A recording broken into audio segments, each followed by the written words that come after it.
Well, that was quick. We now have our first real look at the Samsung Galaxy S24 Ultra. And well, at this point, it is completely crystal clear that Samsung has no intentions of introducing any big design changes anytime soon. S24 was right. The S24 Ultra looks so flat. I swear I've never seen a phone more boxy than this. Look at those sides. I mean, this is just so chiseled. The display is almost 99% flat. It just has a slight little bit of a curve there. Again, this is the factory CAD look, which is around 98% accurate. So we could see some slight changes here and there with the final model, but it looks to have an almost flat display. In case you don't know, we already talked about the S24 and S24 Plus. The link for that video is in the description. Now, looking at the back of the S24 Ultra, you can see we have pretty much the same camera setup or same camera setup look as the S23 Ultras. We're once again going to see wide, ultra wide and dual zoom setup. Looking at the front, we have the hole punch camera once again, so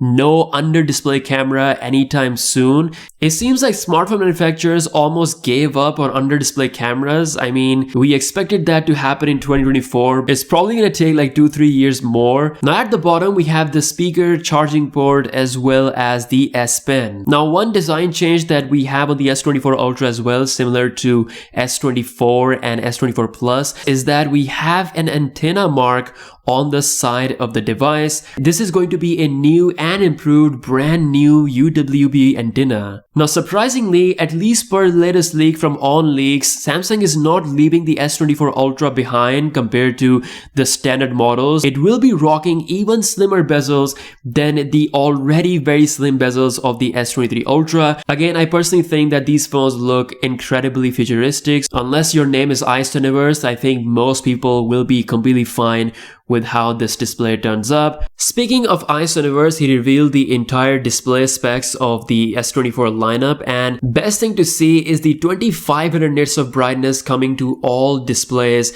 which is a great news, along with the Plus model getting the ultra level display, which is WQHD Plus. Again, great move from Samsung. So there we go, it is official. Samsung is not going to be changing the design language. Perhaps something might change with the S25 series next year visually and physically hardware wise. But for now, this is the S24 Ultra, the real look. Let me know your thoughts in the comments section below. Again, there will be a lot to look forward to when it comes to the inside, so stay tuned. With that being said, I'll see you guys later. Peace out.